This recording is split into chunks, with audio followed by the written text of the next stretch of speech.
மிகப்பெரிய மனிதர், ஜென்டில்மேன் அப்படின்னா அதுக்கு ஒரு எடுத்துக்காட்டே வந்து சரவணன் சார் அவர்கள்.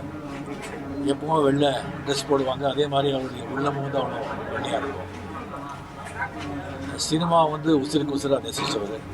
ஒரு 10 நிமிஷம் பேசுனா 10 தடவை அப்பாச்சி அப்பாச்சின்னு சொல்லிட்டு அவருடைய ஃபாதர் வந்து நினைவுபடுத்துக்கிறாரு. என் மேலே ரொம்ப அன்பு, என்னுடைய நல்ல விரும்பி, என்னுடைய கஷ்ட காலங்களெல்லாம் எனக்கு துணையாக நின்றவர். ஏவிஎம்மில் வந்து ஒரு 9 படம் நான் ஆக்ட் பண்ணியிருக்கேன். அந்த 9 படமும் வந்து பெரிய ஹிட்டு. அதுக்கு வந்து மெயின் காரணம் வந்து சரவணன் சார்னு சொன்னால் அது வந்து மிக ஆகாது. இந்த 80s வந்து முரட்டுக்காடு தமிழில் வந்து மிகப்பெரிய பிரமாண்டமான செலவு எடுத்த படம் 80s. 20s வந்துட்டு சிவாஜி மிகப்பெரிய படம், பிரம்மாண்டமான படம்.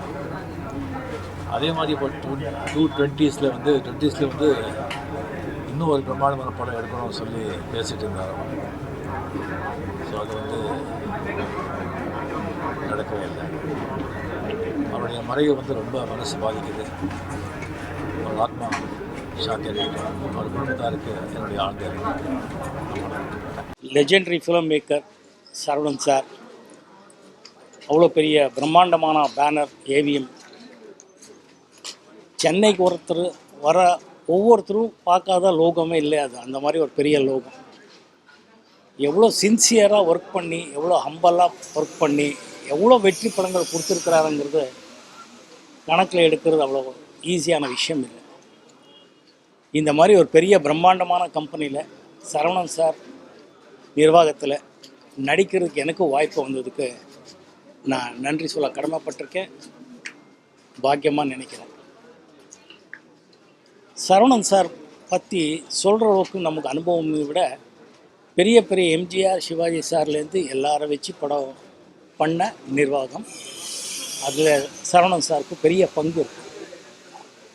அவ்வளோ சரளமாக பேசுவார், சிம்பிளாக இருப்பார். ஆனால் படம் எடுக்கிறது அவ்வளோ பர்ஃபெக்டாக பண்ணுவார். சொன்ன தேதியில் ஆரம்பிப்பார், சொன்ன தேதியில் ரிலீஸ் பண்ணுவார். அதான் இந்த ஏவிஎம் பேனருக்கு இருந்த மிகப்பெரிய பேரும், அதை அப்படியே காப்பாற்றிட்டு வந்தார். நேற்று அவரோட பிறந்தநாள், 85வது பிறந்தநாள். இது யாரும் எதிர்பார்க்காதது. அவரோட ஆத்மா சாந்தி அடையணும்னு நானும் ஆண்டவன்கிட்ட பிரார்த்தனை பண்ணுறேன். என்னோட ஆழ்ந்த இரங்கல் உங்கள் குடும்பத்திற்கு. ஐயா ஏவிஎம் சரவணனுடைய இழப்புங்கிறது ஈடு செய்ய முடியாதது. நம்ம எல்லாத்துக்குமே தெரியும், ஏவிஎம் உருண்டை பார்க்குறதுக்கே சென்னைக்கு வந்த புதுசில் ஏதோ ஒரு சுற்றுலாத்தலம் மாதிரி அந்த கேட்டுக்கு முன்னாடி நின்று நம்ம பார்த்துருக்கோம். அவ்வளோ பெரிய சாம்ராஜ்யத்தை தந்தைக்கு பிறகு கட்டி காத்த ஒரு மிகப்பெரிய ஜாம்பவான். இவ்வளோ உயரத்தில் இருந்தாலும் எந்தவித ஆர்ப்பரிப்பும் எந்தவித ஆர்ப்பாட்டமும் இல்லாமல் இந்த திரையுலகத்தில் இவ்வளோ அமைதியாக ஒரு மனிதர் வாழ முடியும்னா அதுக்கு இதுவரைக்கும் சொல்ல போனாலும் ஐயா சரவணன் ஐயா தான். இதுக்கப்புறமும் அந்த இடத்த யாராலையும் நிரப்ப முடியாது. ஒரு மிகப்பெரிய சாம்ராஜ்யம் வந்து கொஞ்சம் கொஞ்சமாக வந்து நலிவை நோக்கி போகிறதுக்கான ஒரு அறிகுறியாக இவருடைய இழப்பு வந்து நம்ம எல்லாம் பயமுறுத்துது. ஆனால் அந்த ஏவிஎம்ங்கிற அந்த வெளிச்சத்துக்குள்ளே வெளிவந்த எத்தனையோ படைப்பாளர்கள், படைப்புகள், தொழில்நுட்ப கலைஞர்கள் இன்றைக்கு தமிழ் திரையுலகம்னு பார்த்தா அந்த ஏவிஎம் வாசலை மிதிக்காமல் யாருமே போயிருக்க முடியாது. ஏவிஎம்ங்கிற வார்த்தையை உச்சரிக்காமல் திரையுலகில் இருந்திருக்க முடியாது. அப்பேற்பட்ட சாம்ராஜ்யத்தை கட்டி காத்தவர் இன்றைக்கி நம்ம கூட இல்லைங்கிறது பெரும் துயராக இருக்குது. எனவே அவருடைய ஆத்மா சாந்தி அடையணும். தமிழ் திரையுலகம் உள்ள வரைக்கும், செல்லுலாய்கள் உள்ள வரைக்கும் அவருடைய புகழும் அவருடைய பாரம்பரியமான குடும்பத்துடைய புகழும் மீண்டும் ஒழிக்கும் என்ற நம்பிக்கை எனக்கு இருக்கிறது. ஏவிஎம்ங்கிற மிகப்பெரிய சாம்ராஜ்யத்தை வழிநடத்தி ஒரு மிகப்பெரிய வெற்றி பாதையிலே ஏவிஎம் நிறுவனத்தை நடத்தி சென்ற ஒரு மாபெரும் திரையுலகத்தின் காவலன் என்றே சொல்லலாம். ரஜினி, கமல் போன்றவர்களுக்கு மிகப்பெரிய கமர்ஷியல் கிட்ட கொடுத்த நிறுவனம். அந்த நிறுவனத்தை வழிநடத்திய திரு ஏவிஎம் சரவணன் அவர்கள் இன்று நம்மிடையே இல்லை என்பது மிகுந்த வருத்தத்தையும் வேதனையும் அளிக்கிறது. எனக்கு அவருடன் ஒரு மிக நெருக்கமான தொடர்பு இருந்தது. எஜமான் திரைப்படத்தின் மூலமாக அவர் குடும்பத்தில் ஒருவனாக பழகும் வாய்ப்பு எனக்கு கிடைத்தது. ஒரு இயக்குனருக்கு எந்தெந்த அளவுக்கு சுதந்திரம் கொடுக்க வேண்டுமோ அத்தனை சுதந்திரத்தையும் கொடுத்த ஒரு தயாரிப்பாளர் என்றால் அது ஏவிஎம் சரவணன் சார் தான். அவர் என்னை ஒரு புள்ள மாதிரி தான் பார்த்துக்கிட்டாரு. சாதாரணமான விஷயமே இல்லை.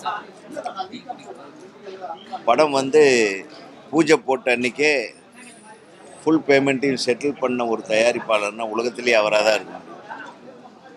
திடீர்னு கூப்பிட்டு எல்லா படத்தையும் கையில் கொடுத்தா நான் எங்கே கொண்டு போய் வைக்கிறதுன்னு தெரியல சார், வேண்டான்னு சொல்கிற அளவுக்கு என்னை திக்குமுக்காட செய்த ஒரே ஒரு தயாரிப்பாளர் திரு ஏவிஎம் சரவணன் அவர்கள் தான். அது மட்டுமல்ல, என் படப்பிடிப்பு முடியும் வரையில் என்னை குடும்பத்தில் ஒருவனாக எனக்கு என்ன பிடிக்கும் என்ன பிடிக்காது, ஒரு இயக்குனருடைய கம்ஃபர்ட் ரேஞ்ச் என்ன, கம்ஃபர்ட் ஜோன் என்ன அப்படின்னு தெரிஞ்ச அந்த கம்ஃபர்ட் ஜோன்லேயே ஒரு தயாரிப்பாளர் ஒரு இயக்குனரை வைத்தார் என்றால் அது ஏவிஎம் சரவணனை தவிர வேறு யாராலும் இருக்க முடியாது. நான் சாப்பிட்ற தின்பண்டங்கள் கூட உதயகுமாருக்கு இது பிடிக்கும்னு நான் அவுட்டோரில் இருக்கும்போது எனக்கு வாங்கி பார்சல் பண்ணி அனுப்பக்கூடிய ஒரு தகப்பனை போன்ற ஒரு மிகப்பெரிய மாமனிதர் தான் ஏவிஎம் சரவணன் சார். நான் அதெல்லாம் நினைவு கூறுறேன். அவருடைய இழப்பு அவருடைய குடும்பத்துக்கு மட்டுமல்ல, எங்களுக்கு மட்டுமல்ல, என்னை போன்ற இயக்குனர்கள், இந்த பேரரசு இருக்கார் அவருக்கும் அதே மாதிரி தான். இந்த மாதிரி இளம் இயக்குனர்களும் சரி, தொடர்ந்து அவர் படங்களை அவருடைய குடும்பத்தில் ஒருவராக இருந்து செயல்பட்டு வரும் அண்ணன் எஸ்பி முத்துராமன் அவர்களும் சரி, அதற்கு முன்னால் இருந்த இயக்குனர்கள் எல்லாத்துக்குமே அவங்க ஒரு ஃபேமிலி ஓரியன்ட் ரிலேஷன்ஷிப்பில் இருந்தாங்க. அந்த மாதிரி ஒரு நிறுவனத்தை வழிநடத்தி சென்ற ஒரு மாபெரும் தயாரிப்பாளர் இன்று இல்லையே என்பது நமக்கு மட்டுமல்ல, அந்த குடும்பத்துக்கு மட்டுமல்ல, தமிழ் திரையுலகத்திற்கு மிகப்பெரிய இழப்பு. நான் சார்ந்திருக்கும், நான் தலைமையேற்றிருக்கும் தமிழ்நாடு திரைப்பட இயக்குநர்கள் சங்கத்தின் சார்பாகவும், என் குடும்பத்தின் சார்பாகவும், எனது சார்பாகவும் எனது ஆழ்ந்த இரங்கலை தெரிவித்துக் கொள்கிறேன். இறைவன் அவர் குடும்பத்தாருக்கு பலத்தையும் அடுத்தடுத்து அந்த குடும்பத்தை வழிநடத்தும் திறனையும் இறைவன் அவர்களுக்கு கொடுக்க வேண்டும் என்று அன்போடு கேட்டுக்கொள்கிறேன். சினிமாவை பற்றி நினைக்கும் போது அப்படின்னா, சினிமானாலே ஒரு ஏவிஎம் அப்படிங்கிற ஒரு இடம் தான் எல்லாருக்குமே ஞாபகத்துக்கு வரும். இப்போ ஊரில் போய் சினிமா படம் பண்ணுறியா, இங்கே ஏவிஎம்லாம் பண்ணுறியா, அவங்களுக்கு சினிமா அப்படின்னா ஏவிஎம் ஸ்டுடியோ ஒன்று தான் எல்லாருக்குமே தெரியுது. அதே மாதிரி தான் ஒரு பள்ளியில் படிக்கிறவர் +2 படிக்கும்போது முதல் எங்கள் அப்பா பர்மிஷன் வாங்கி ஏவிஎம்ல ஷூட்டிங் பார்க்கறதுக்காக கூட்டிகிட்டு வந்தார். இங்கே ஒரு தெலுங்கு படம், அதில் ஸ்ரீதேவியை ஒரு சின்ன வயசில் நான் பார்த்தேன். அது ஒரு பசுமையான நினைவு. ஏவிஎம் ஸ்டுடியோக்குள்ளே போயிட்டு வர்றதே ஒரு பெருமையாக இருக்கும் அந்த பீரியடில் எங்களுக்கு. அதுக்கப்புறம் நான் சினிமாவுக்கு வருவேன்னு தெரியல. சினிமாவுக்கு வந்த பிறகுமே ஏவிஎம் ஸ்டுடியோக்குள்ளே போகிறது அப்படிங்கிறது அவ்வளோ ஒரு சந்தோஷமும் அவ்வளோ ஒரு மகிழ்ச்சியும் தரக்கூடிய ஒரு விஷயமா இருக்குது. ஏவிஎம் ஸ்டுடியோவில் என்னுடைய படம், முதல் படம், 2வது படம் எல்லாமே இங்கே ஷூட்டிங்கும் ரெக்கார்டிங்கும் ஆர்ஆர் தேட்டரில் ரெக்கார்டிங் இதெல்லாம் நடக்கிறதெல்லாம் பார்க்குறப்ப ஏவிஎம் ஸ்டுடியோக்குன்னா ஷூட்டிங் அப்படின்னாலே ஒரு சந்தோஷம் மனசுக்குள்ளே என்ன தெரியல அப்படி இருக்கும். அப்படி ஒரு சந்தோஷமாக இருக்கும். சென்னையிலையோ இல்லை எந்த வெளிநாட்டிலையோ எங்கே ஷூட்டிங் நடத்தாலும் கிடைக்காத ஒரு சந்தோஷம் ஏவிஎம் ஸ்டுடியோக்குள்ளே ஷூட்டிங் நடக்குது அப்படின்னா நமக்கு அவ்வளோ ஒரு சந்தோஷமாக இருக்கும். நமக்கு அவ்வளவுக்கும் காரணமாக இருக்கக்கூடிய ஏவிஎம் ஸ்டுடியோவோட ஒரு பில்லரில் ஒரு பில்லர் இன்றைக்கி இல்லை அப்படிங்கிறது ரொம்பவும் கஷ்டமான ஒரு விஷயமா இருக்குது. இறைவன் தான் அந்த குடும்பத்துக்கு தைரியத்தையும் அடுத்த கட்டத்துக்கு போகக்கூடிய சூழலையும் உருவாக்கி தரணும்னு வேண்டிக்கிறேன். ரொம்ப ஒரு அதிர்ச்சியான நாள், வேதனையான நாள். வேறு பாட்டு சரவணன் அவர்கள் நம்ம விட்டு வணங்கிவிட்டார். தமிழ் திரையுலகில் மிகப்பெரிய அடையாளம் ஏவிஎம் என்ற அந்த வார்த்தையை விட்டுட்டு தமிழ் திரையுலக வரலாறு நம்ம எழுத முடியாது. ஏவிஎம் ஐயப்ப செட்டியார் அவர்கள் ஆரம்பித்தார். அது அப்படியே சரவணன் சார் தொடர்ந்து பண்ணாங்க. தமிழ் துறையில் ஒரு கமர்ஷியல் படங்கள் முதல்ல ஒரு கமர்ஷியல் படத்தை மிக பிரம்மாண்டமாக கொடுத்தது ஏவிஎம்னாலே பிரம்மாண்டம் தான். முரட்டுக்காலை. ரஜினி சாருக்கு அதுக்கு முன்னாடியே சூப்பர் ஸ்டார் பட்டம் கொடுத்திருந்தாலும் இந்த முரட்டுக்காலை என்ற அந்த பிரம்மாண்டமான படம் தான், அந்த வெற்றி தான் அந்த சூப்பர் ஸ்டாருங்கிற பட்டத்துக்கு அர்த்தத்தை கொடுத்தது. ஒரு முழுமையான அர்த்தத்தை கொடுத்தது முரட்டுக்காலை படம் தான். பட்டி தொட்டிலாம் மிகப்பெரிய வெற்றி. அது மாதிரி கமலஹாசன் அவர்கள், அவர் சூப்பர் ஆக்டர், மிகப்பெரிய நடிகர், உலக நாயகன், என்ன பட்டங்கள் கொடுத்தாலும் அவர் வந்து ஒரு கமர்ஷியல் ஹீரோவா, கமர்ஷியலாகவும் ஒரு படம் பண்ணி கமலஹாசனை ஜெயிக்க முடியும் அப்படின்னு நிரூபித்த படம் சகலகலா வல்லவன். ஏன் வந்து பாமர் மக்களுக்கான படங்களை கொடுத்தவங்க. அன்னாடங்காட்சி, உழைப்பாளிகள், தினக்கூலிகள், இவங்கெல்லாம் வந்து ஏவிஎம் படத்தை பார்த்தாங்கன்னா வெளியே வரும்போது ஒரு சந்தோஷம் போவாங்க. அந்த படம் அவங்களுடைய களைப்பு, உழைப்பு எல்லாத்தையும் தீர்த்துரும். அந்தளவுக்கு அது கவனிச்சு எடுத்துவாங்க. நான் ஏவிஎம் நிறுவனத்தில் திருப்பதி படம் பண்ணேன். Ajith sir hero. நான் எத்தனையோ படங்கள் பண்ணியிருந்தாலும் சரி, ஏவிஎம் பெண்ணரில் நான் படம் பண்ணது எனக்கு மிகப்பெரிய பெருமையான விஷயம். வாழ்க்கையில் எனக்கு ரொம்ப கௌரவமான விஷயம் என்னென்னா, ஏவிஎம் பேனரில் நான் படம் பண்ணேன். அந்த அங்கீகாரம் கிடைச்சதுக்கு ஏவிஎம் சரவணன் சார் ரொம்ப காரணம். நான் அதுக்கு முன்னாடி திருப்பாச்சி, சிவாசி படம் வெளிவந்த டயத்தில் ஏவிஎம் சார் சரவணன் சார் அழைச்சி எங்கள் பேரில் படம் பண்ணணும்னு சொல்லும்போது அந்த தருணம், அப்போ தான் நான் ஏவிஎம்ல நான் கமிட் ஆகும்போது தான் நான் உண்மையிலே சினிமாவில் வெற்றி அடைஞ்சுன்னு நினச்சேன்.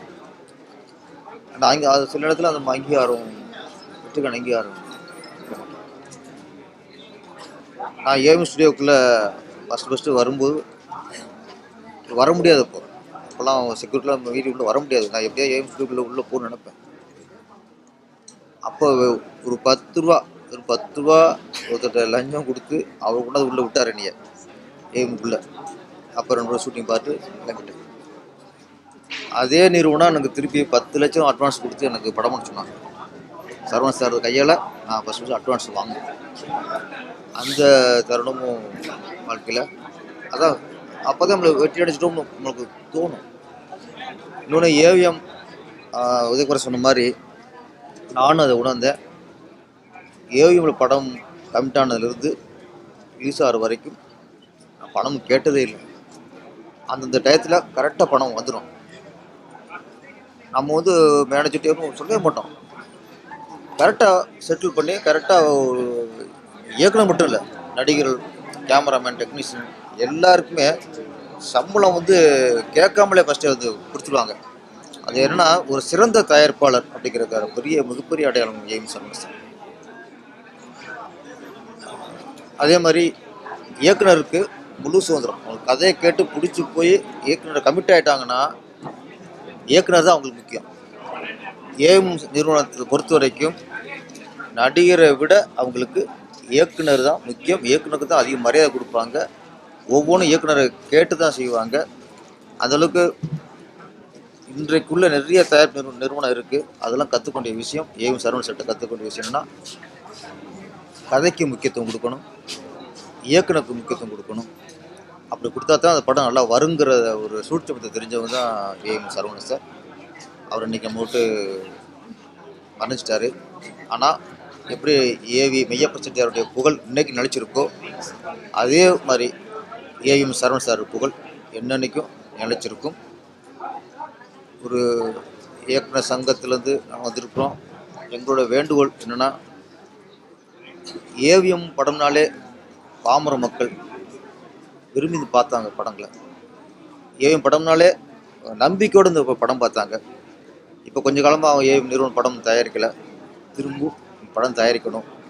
நீங்கள் மக்களுக்காக, பாமர மக்களுக்காக, ஏழை மக்களுக்காக, அவங்க சந்தோஷத்துக்காக பழையபடி ஏவிஎம் நிறுவனம் படங்கள் தொடர்ந்து தயாரிக்கணும்னு வேண்டிக்கிறோம். இருந்தாலும் அவருடைய பங்களிப்பு விக்டோரியா பப்ளிகால் புனரமைப்பில் மகத்தானது.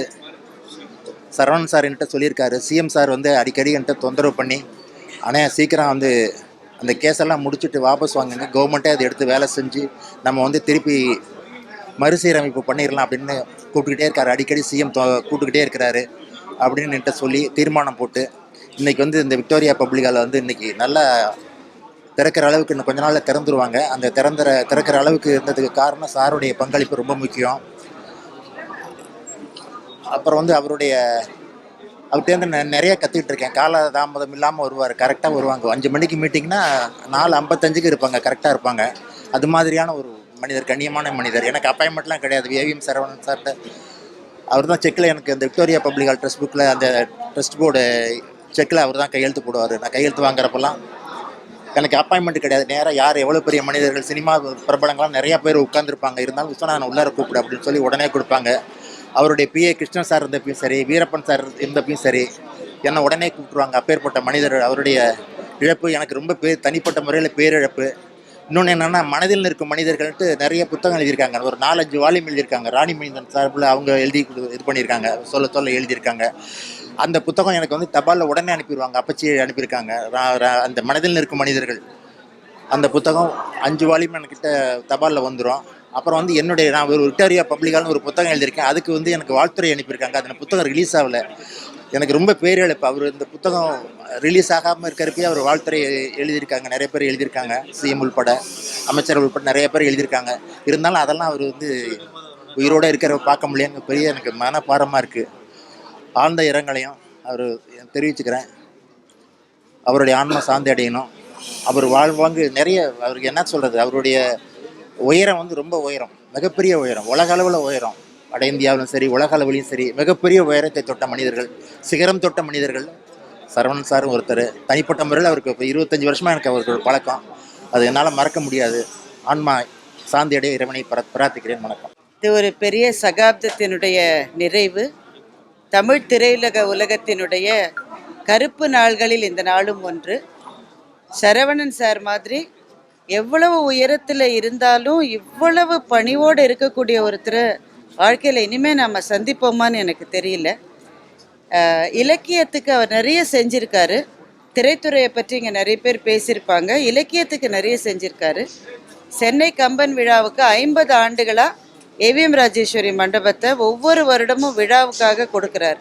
நான் கல்லூரி நாட்களில் முதலாக பரிசு வாங்கின போது மேடையிலேயே எனக்கு வாழ்த்து சொன்னவர் சரவணன் ஐயா. அவருடைய ஆசை தான் இலக்கியத்தில் கொஞ்சமாவது என்னால் பயணம் செய்ய முடிந்தது. மிக மிக பண்பாளர்.